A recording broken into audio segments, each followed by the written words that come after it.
Hello friends, हम आपके लिए फिर से एक नई वीडियो लेकर आ गए हैं आपकी अपनी क्वेरीज के ऊपर। तो देखिए फ्रेंड्स, इस वीडियो में जो हम डिस्कस करेंगे उन टॉपिक्स को हम स्टार्टिंग में ही क्लियर कर देते हैं। इस टॉपिक में हम डिस्कस करेंगे कि आखिरकार जो लैब टीचर्स की वैकेंसीज हैं TWD में, उनकी बेसिक क्वालिफिकेशन क्या है। देखिए फ्रेंड्स, कभी कभार मुद्दा सब्जेक्ट का था कि सब्जेक्ट क्या है। फिर हमने एक वीडियो अपलोड की कि आपके कौन कौन से सब्जेक्ट्स वैलिड है। जो लोग हमारी वीडियोस पर कंटिन्यूअसली बने रहते हैं उन सभी को पता होगा कि हमने ये आपका डाउट ऑलरेडी क्लियर कर चुका है अपनी एक वीडियो के थ्रू कि आपके लिए कौन कौन से सब्जेक्ट्स जो है वो 12th में होने चाहिए। अब मुद्दा कुछ ऐसा बन गया है कि मैम सब्जेक्ट तो ठीक है कि आपने ये बताया PCM PCB दोनों वैलिड हैं, लेकिन मैम अब मुद्दा ये बन गया है कि अब बेसिक क्वालिफिकेशन क्या है। क्या सिर्फ और सिर्फ BTC या DLED वाले ही एप्लीकेबल हैं या हम BEd वाले स्टूडेंट्स भी उसमें अप्लाई कर सकते हैं। ठीक है फ्रेंड्स, तो हम आपके इन्हीं डाउट्स को लेकर एक वीडियो लेकर आ गए हैं, क्योंकि मैंने पिछली अपनी वीडियो में देखा बहुत सारे कैंडिडेट्स को एक क्वेरी है कि मैम कोई चैनल ये बता रहा है, कोई ये बता रहा है, मैम बहुत ज्यादा कंफ्यूजन है, क्या हम BEd वालों को लिया नहीं जाएगा।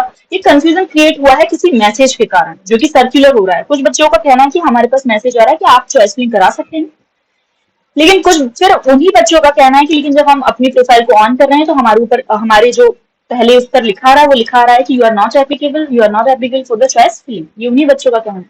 कुछ बच्चे कह रहे हैं मैम BEd वालों के पास जो मैसेज है वो सर्कुलर नहीं हो रहा है।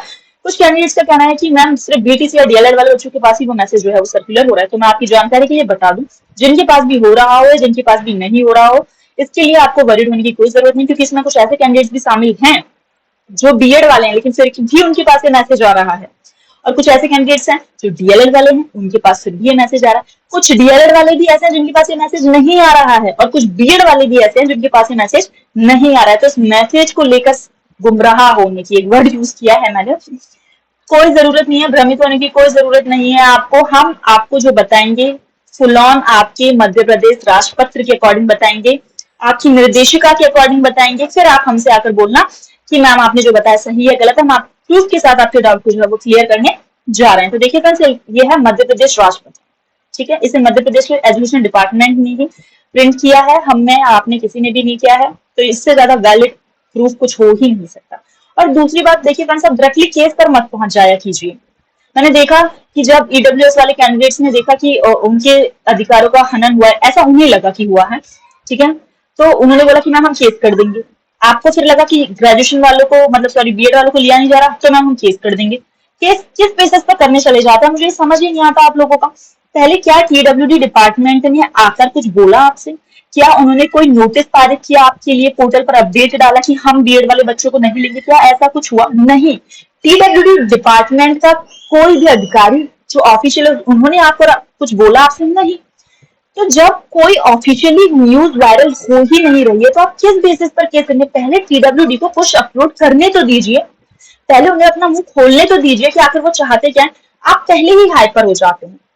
आपको ऐसा करने की जरूरत नहीं, आप स्ट्रेस फ्री हो जाएं। जिनका हो गया है वो तो है ही ऑलरेडी, लेकिन जिनका नहीं हुआ और जिनको लगता है कि हमारे मार्क्स अच्छे हैं, हम लोग की रेटिंग कम है, हमारे पास साइंस है, तो आप लोग क्यों स्ट्रेस में हैं? BEd BTC DLED इनके बेसिस पर आपको स्ट्रेस लेने की कोई भी जरूरत नहीं है फ्रेंड्स। ठीक है, तो देखिए मैं आपको यहाँ पर दिखा देती हूँ। ये जो मध्य प्रदेश का राजपत्र है जो कि प्रिंट हुआ था सोमवार दिनांक 30 जुलाई 2018 को, अगर आप मध्य प्रदेश TRC पोर्टल पर जाकर उनकी निर्देशिका खोलेंगे, उसमें साफ लिखा हुआ है कि इस शैक्षणिक भर्ती में जो रूल्स लागू होंगे वो वही लागू होंगे जो कि 30 जुलाई 2018 को रिलीज रूल बुक में लिखे हुए हैं। इसी रूल बुक में जो लिखे हुए हैं उन्होंने साफ लिखा हुआ है। आप सेकंड काउंसलिंग की भी निर्देशिका उठाकर पढ़ सकते हैं। ठीक है, मैं आपको और दिखा दूंगी, अगर आपको यकीन नहीं होता आप खुद भी देख सकते हैं, इसलिए मैं सिर्फ आपको बता रही हूँ। ऑलरेडी मैंने तो देख लिया है कि आपकी उस निर्देशिका में ये लाइन क्लियरली लिखी हुई है कि हम अपनी भर्ती में वही रूल्स लागू करेंगे जो कि मध्य प्रदेश राजपत्र एजुकेशन डिपार्टमेंट के लिए हमने निकाला था, उसमें लिखे हुए हैं। तो बात यह आती कि आखिर इसमें लिखा क्या हुआ है प्रयोगशाला शिक्षक के लिए, हम डिस्कस कर लेते हैं और आपके सभी डाउट्स आज ही क्लियर कर देते हैं जो कि इस चीज से रिलेटेड हैं।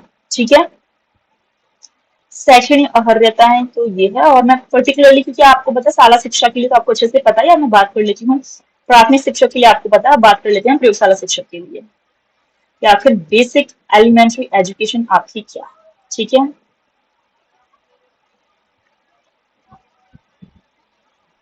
तो ये आपकी प्राथमिक शिक्षक की थी, इसमें वो सब लिखा हुआ है। कि आपके पास क्या क्या होना चाहिए। ठीक है, तो देखिए ये आपका लिखा हुआ है किसके लिए, प्राथमिक शिक्षक के लिए। इसमें क्या लिखा हुआ है, कम से कम 50% अंकों के साथ हायर सेकेंडरी अथवा के समकक्ष तथा प्रारंभिक शिक्षा में 2 वर्षीय डिप्लोमा। यानी कि मैं ऑलरेडी ये सारा सार बता देती हूँ कि इसमें क्या लिखा हुआ है। इसमें लिखा हुआ है कि आपको 12th के साथ बीटीसी हो, या आपके पास 12th के बाद ग्रेजुएशन प्लस डीएलएड हो, क्योंकि आपको पता है डीएलएड जो है ग्रेजुएशन के बाद ही होता है और ये यूपी में लागू हुआ है ऐसा। ठीक है, राजस्थान में बीटीसी होता है, मध्य प्रदेश में बीटीसी होता है, बिहार में बीटीसी होता है सिर्फ और सिर्फ। फिलहाल जो आपकी नॉर्थन स्टेट है उसमें से आपका यूपी में डीएलएड जो है वो चलता है, तो वो ग्रेजुएशन के बाद ही होता है। ठीक है, उसके बाद इसमें लिखा हुआ है कि आपके पास 50% अंकों के साथ स्नातक हो प्लस आपके पास बीएड हो। ठीक है, नीचे इसमें जो ये सब जो लिखा हुआ है इसमें ये सब लिखा हुआ है कि बीएड वाले बच्चों को हम अलाउ कर देंगे, लेकिन उन्हें 6 महीने के अंदर ब्रिज कोर्स करना पड़ेगा। फ्रेंड्स ऐसा अभी तो फिलहाल नहीं है, लेकिन रिटन में लिखा हुआ है, कॉन्स्टिट्यूशन में लिखा हुआ है, कहीं पर लिखा हुआ है, रिटन में हर जगह लिखा हुआ है एजुकेशन डिपार्टमेंट्स में ब्रिज कोर्स के बारे में।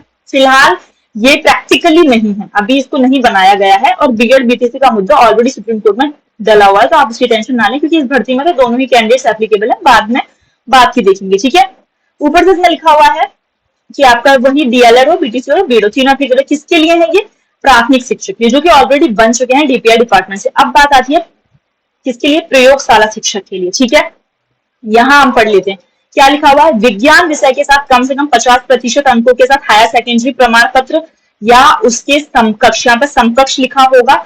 ठीक है, अगर मैं इंग्लिश में दिखा देती हूँ आपको कि यहाँ पर क्या लिखा हुआ है तो आपको और क्लियर हो जाएगा जब आप इंग्लिश का अक्षर देखेंगे, तो ताकि आपका वो डाउट भी क्लियर हो जाए। ठीक है, तो आपको स्ट्रेस लेने की कोई जरूरत नहीं है कि मैम क्या होगा, हमें लिया जाएगा नहीं लिया जाएगा, क्या सिर्फ बीटीसी वालों को लिया जाएगा और बीएड वालों को नहीं लिया जाएगा, तो ऐसा कुछ भी नहीं है। रिलैक्स, आपको टेंशन लेने की जरूरत नहीं है। देखिए इसमें क्या लिखा हुआ है, higher secondary certificate examination with at least 50% marks in the science subject or equivalent। साफ लिखा हुआ है कि आपके पास बेसिक एलिमेंट्री एजुकेशन क्या होनी चाहिए, आपके पास 12th होनी चाहिए, कम से कम 21 साल होनी चाहिए। ठीक है, और इससे ज्यादा क्या कुछ और लिखा हुआ है, नहीं। और इक्विवेलेंट मतलब हायर सेकेंडरी जैसा ही कुछ हो, वो भी माने, क्योंकि आपको पता है सीबीएसई आईसीएसई स्टेट बोर्ड सबका अलग अलग नेम होता है हायर सेकेंडरी का, इसलिए उन्होंने लिख दिया। इसके अलावा क्या यहाँ नीचे डीएलएड लिखा हुआ है, क्या बीएड लिखा हुआ है, बीटीसी कुछ लिखा हुआ है, आप खुद देखिए क्या लिखा हुआ नहीं। और ये मेरे द्वारा लिखी हुई रूल बुक नहीं, पहली बार ये मध्य प्रदेश के एजुकेशन डिपार्टमेंट ने ही रिलीज की थी, ये उनके द्वारा लिखी हुई है। तो जब वो प्राथमिक शिक्षक की पूरी क्वालिफिकेशन लिख सकते हैं, तो क्या वो प्रयोगशाला शिक्षक की पूरी नहीं लिखते? लिखते कहाँ से, है ही यही, इतनी ही आपको चाहिए, सिर्फ आपके पास इतनी एजुकेशन क्वालिफिकेशन होनी चाहिए। बाकी जिनके लिए और लेना, देखिए गायन वादन के लिए उन्होंने हायर सेकेंडरी तो ली, लेकिन उसके बाद जो अदर कोर्सेज होते हैं वो सब भी लिए हैं उन्होंने, क्योंकि वो जरूरत थे। लेकिन जब बात प्रयोगशाला शिक्षक की आती है तो वहां और कुछ नहीं मांगते, सिर्फ और सिर्फ 12th ही मांगते। अगर आपको मेरी बात यकीन ना हो तो देखिए, मैं एमपी का नहीं कह सकती, क्योंकि एमपी में पिछली भर्ती 2011 में हुई थी। ठीक है, डायरेक्टली इसके बाद 2022 वाली भर्ती हुई है, तो बीच में कोई लैब टीचर्स की वैकेंसी नहीं रिलीज हुई। लेकिन आप राजस्थान का देखिए, वहां भी 12th है, बस दैट्स इट, 12th का कुछ भी नहीं है। लैब टीचर्स के लिए वहां पर भी यही बेसिक क्वालिफिकेशन है। आप बिहार का उठाकर देख लीजिए, वहां पर भी 12th मांगा है, तो एमपी में भी 12th ही मांगेंगे, क्योंकि उन सब में 12th के बाद बीटीसी होती है।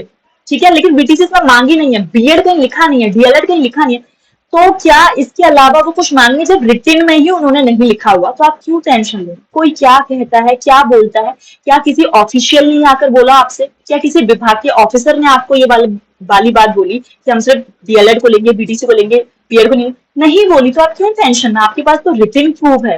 और कभी भी रिटिन प्रूफ से, एविडेंस से बड़ा कोई प्रूफ होता ही नहीं है। ये आपने नहीं निकाला, मैंने नहीं निकाला, खुद एजुकेशन डिपार्टमेंट ने निकाला है, जो कि मध्य प्रदेश की है। ठीक है, तो इससे ज्यादा और क्वालिफिकेशन आपको नहीं चाहिए, चाहे आपके पास बीटीसी है, चाहे आपके पास डीएलएड है, और चाहे आपके पास बीएड है, डजंट मैटर एट ऑल। ठीक है, कोई चीज भी मायने नहीं रखती है, आपके पास मायने रखता है तो सिर्फ ये कि आपके पास 12th हो और वो 50% आपके उसमें कम से कम आए हो, और आपके पास साइंस एज अ सब्जेक्ट हो। अब बात है साइंस सब्जेक्ट। साइंस सब्जेक्ट, भाई साइंस सब्जेक्ट का मतलब ये बिल्कुल भी नहीं है कि सिर्फ bio as a science. Bio is a part of science, bio और biology is not self a science. ठीक है, आप सभी को ये बात पता, मुझे क्लियर करने की जरूरत नहीं है, पहली बात। और साइंस वर्ड यहाँ पर यूज किया गया, तो साइंस में फिजिक्स भी आती है। अगर वो किसी पर्टिकुलर सब्जेक्ट के कैंडिडेट्स को लेते तो वो बायोलॉजी वर्ड लिखते। उन्होंने साइंस वर्ड को इसलिए चुना क्योंकि साइंस जो है पूरा का पूरा एक ऐसा है जो कि साइंस में जितने भी सब्जेक्ट्स आते हैं उनको इंक्लूड करता है, और इसका प्रूफ भी मैंने आपको दे दिया था, ठीक है। और मैं एक बार और दे देती हूँ आपको इसका प्रूफ कि साइंस में और कौन कौन से सब्जेक्ट्स आपके आएंगे। ये मैंने आपको बताया था अपनी पिछली वीडियो में, जिन्होंने नहीं देखी है उस वीडियो में भी ये देख सकते हैं कि ये मैंने राजस्थान के लैब टीचर्स का लिया है, क्योंकि आपके एमपी में तो निकला ही नहीं लैब टीचर्स का अभी तक, तो मैं कहाँ से डाउनलोड करती। लेकिन Rajasthan completely process, Rajasthan, MP और Bihar completely same procedure follow करते हैं। आप किसी भी भर्ती प्रक्रिया को उठाकर देख लीजिए, ठीक है। प्राथमिक के लिए मैं बोल रही हूँ, ठीक है। यहाँ आपको मैं दिखा देती हूँ कि इनकी शैक्षणिक जो अर्हताएं थी वो क्या थी। देखिए ये लिखी हुई पात्रता एवं शैक्षणिक अर्हता, वैकल्पिक विषयों के रूप में निम्नलिखित विषयों के से कम 3 विषयों के साथ सीनियर सेकेंडरी, क्या लिखा हुआ सीनियर सेकेंडरी, कुछ और लिखा हुआ नहीं लिखा हुआ, ठीक है। सूक्ष्म जीव विज्ञान, माइक्रोबायोलॉजी, जैव प्रौद्योगिकी, बायोटेक, जैव रासायनिक, ठीक है, बायोकेमिस्ट्री, भौतिक विज्ञान, फिजिक्स, रासायनिक विज्ञान, केमिस्ट्री, जीव विज्ञान, biology and ganit. Ganit is included in the science, ganit is also part of science dear. तो गणित भी इसमें इंक्लूडेड है। तो जिन कैंडिडेट्स को कंफ्यूजन था कि गणित होगा नहीं होगा, तो आप टेंशन ना लें, पीसीबी और पीसीएम दोनों इंक्लूडेड। जब आपसे कोई पूछता है कि आपने 12th में क्या लिया, तो आप ये नहीं बताते मैंने पीसीएम लिया, आप बताते पहले मैंने साइंस लिया, या मैंने आर्ट्स लिया, या मैंने कॉमर्स लिया। आफ्टर देन जब वो आपसे पूछते हैं कि साइंस स्ट्रीम में आपने कौन सा सब्जेक्ट लिया, तब आप कहते हैं हमने पीसीएम लिया या पीसीबी लिया है, ठीक है। तो आपके देखिए हमने दोनों डाउट्स को इसमें क्लियर करने की कोशिश की है। पहला ये कि सब्जेक्ट्स कौन से मैंडेटरी हैं, दूसरा ये कि एजुकेशन क्वालिफिकेशन, जो एलिमेंट्री क्वालिफिकेशन है वो आपके पास कौन सी होनी चाहिए, और आपके पास तो हायर है उससे। आप ये समझने की कोशिश कीजिए, जो 12th में 50% विद साइंस स्ट्रीम, वो एक एलिमेंट्री मैंडेटरी क्वालिफिकेशन है। उसके बाद अगर किसी के पास ग्रेजुएशन प्लस डीएड है, या ग्रेजुएशन प्लस डीएलएड है, या बीएड है, या बीटीसी है, वो एक हायर क्वालिफिकेशन है आपके पास, ठीक है। कौन सी क्वालिफिकेशन आपके लिए मैंडेटरी, सिर्फ और सिर्फ 12th में साइंस का होना, दैट्स इट, और ये रिटन में लिखा हुआ है, ठीक है। तो आपको कंफ्यूज होने की, स्ट्रेस लेने की हमारा क्या होगा, कोई जरूरत नहीं है। आप उस मैसेज को बिल्कुल फॉरगेट कर दें और वेट करें कि पीडब्ल्यूडी अपना प्रोसीजर जो है आगे क्या निकालती है और वो अपडेट क्या देती है। जब वो अपडेट ऐसी देखी भाई उसमें इंक्लूड नहीं किया आप बीएड वाले को, तब आप केस कर सकते हो। केस क्या आप डीपीआई में जाकर बोल सकते हो, तो क्योंकि आपने रिटन में जो दिया आप उसको क्यों अप्लाई नहीं कर रहे हो, ठीक है। तो आप पहले ही जल्दबाजी ना किया कीजिए। फ्रेंड्स, फिर भी आपको कोई फर्दर क्वेरी रह जाती है तो आप हमें कमेंट्स कर सकते हैं। हमारा कमेंट बॉक्स हमेशा आप सभी की ओपन रहता है, और हम कोशिश करते हैं आप सभी की रिक्वेस्ट के ऊपर वीडियो लेकर आए। दूसरा, हम कोशिश करते हैं आप सभी के कमेंट्स पढ़ें और उनका रिप्लाई देने की पूरी कोशिश करें। हम चाहते हैं आप हमारी वीडियो को लाइक करें, क्योंकि आपकी लाइक से हमें कुछ नहीं मिलता सिवाय एप्रिशिएशन के, और किसी भी चीज को या किसी भी काम को करने के लिए एप्रिशिएशन बहुत जरूरी होता है। आपकी लाइक से ही हमें एप्रिशिएशन मिलता है। आप हमारी वीडियो को शेयर करें। शेयर इसलिए करें क्योंकि जो प्रॉब्लम्स आपकी है वो किसी और कैंडिडेट की हो सकता है किसी कैंडिडेट ने हमारा चैनल सब्सक्राइब ना कर रखा हो और उनको ये इन्फो ना मिली हो, तो भले ही वो करें या ना करें, ये उनकी अपनी प्रॉब्लम है, लेकिन आप उन्हें शेयर करेंगे तो उनकी हेल्प जरूर हो जाएगी। और इस चैनल का मेन उद्देश्य है हेल्प करना, ठीक है। अगर नहीं होता ये उद्देश्य तो हम कुछ भी डाल रहे होते हैं इसके ऊपर अपनी व्यूज लेने के लिए, लेकिन हम ऐसा नहीं करते हैं, ठीक है फ्रेंड्स। अगर आपको हमारी वीडियोस पसंद आती हैं तो लाइक, शेयर और सब्सक्राइब करें हमारे चैनल को, ठीक है। तब तक के लिए नमस्कार।